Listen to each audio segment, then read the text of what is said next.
کۆبوونەوەی نەتەوە یەکگرتووەکان سێ بڕیاری بە زۆرینەی دەنگ لە بەرژەوەندی دۆزی فەڵەستین و بەرزایەکانی جۆلانی سووریا پەسەند کرد. لە کۆی 1993 ئەندامی کۆمەڵی گشتی نەتەوە یەکگرتووەکان زۆرینەیان دەنگیدا بە بڕیارێک لەژێر ناونیشانی چارەسەری دۆزی فەڵەستین بە ڕێگەی ئاشتیانە کە 148 دەنگ پشتیوانی لەو بڕیارە کرد و 9 ئەندامیش دژی بوون. لە ناویاندا ئەمریکا و ئیسرائیل هەروەک 14 دەوڵەتی دیکە دەنگیان نەدا.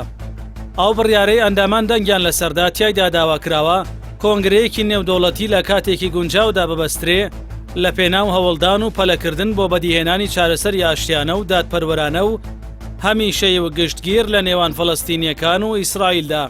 هەروەک بڕیارەکە داوا لە ئیسرائیل دەکات پابەندی تەواوی هەبێ بە یاسای مرۆیی و دەسەڵگرتن لە ڕێکارە تاکلایەنەکانی لە زەویەکانی فەڵەستینی داگیرکراو بە قودسی ڕۆژهەڵاتیشەوە کە هەوڵ دەدا پێکاتەی دێمۆگرافی بگۆڕێت و دەستکاری مۆرک و دۆخی تایبەتی بکات. هاوکات بڕیارەکە داوا لە ئیسرائیل دەکا لە زەویە داگیرکراوەکانی فەڵەستین بۆ سنوورەکانی پێش ساڵی 1967 بە قودسی ڕۆژهەڵاتیشەوە بکشێتەوە. هەنگاوی گونجاویش بۆ چارەسەری کێشەی بەنابەرانی فەڵەستین دابنێت. بڕیارێکی دیکەی ئەو دانیشتنە تایبەت بوو بە قودسی ڕۆژهەڵات 129 دەوڵەت پشتیوانی لێکرد 11 دەوڵەتیش دژی بوون لە ناویاندا ئەمریکا و ئیسرائیل هەروەها 31 وڵات دەنگیان نەدا.